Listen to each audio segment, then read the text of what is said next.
Lara Logan, the wartime journalist who endured a horrific ordeal in Egypt last summer when she was beaten and sexually assaulted by a mob of angry Egyptian men during the Arab Spring celebrations.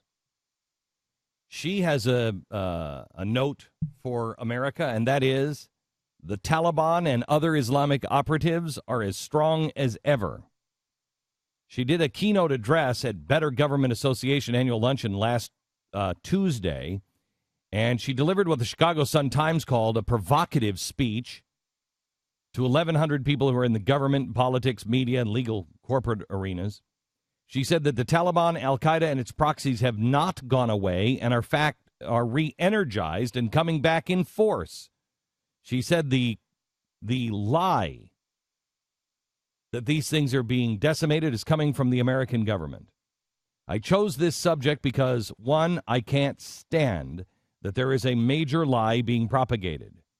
That lie is that the U.S. military has tamed the Taliban. There's a narrative coming out of Washington for the last 2 years, she began.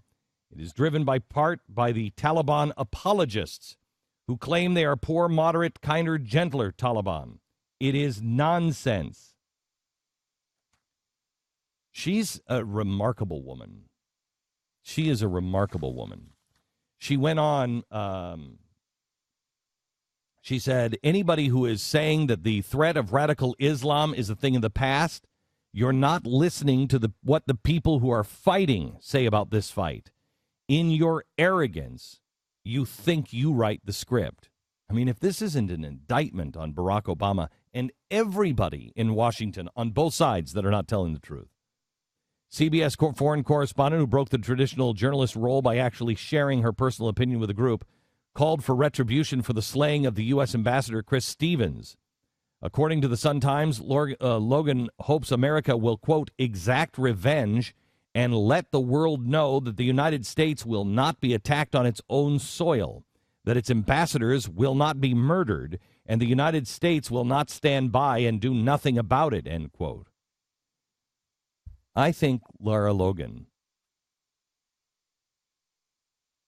is one of the only people telling the truth in the mainstream media on what's really happening over there. And I got to believe that she's a little pissed because she goes over and all of her colleagues are saying this is great. And quite honestly, let's be real.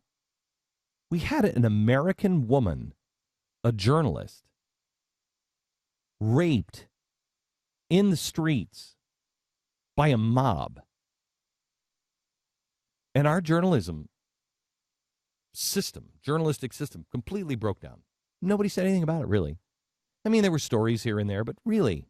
And you know what they used as an excuse? Well, we don't want to hurt her even more. Really? Look what you've created. Now she's out on the stump speech saying, look at the lies. Look at the lies.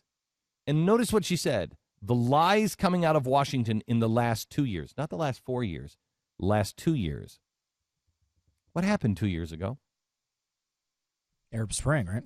Arab Spring. Yeah. It's got to be what she's referring to. Right. And Christopher Stevens, us not doing anything. You know, they're going on the ground today to Libya.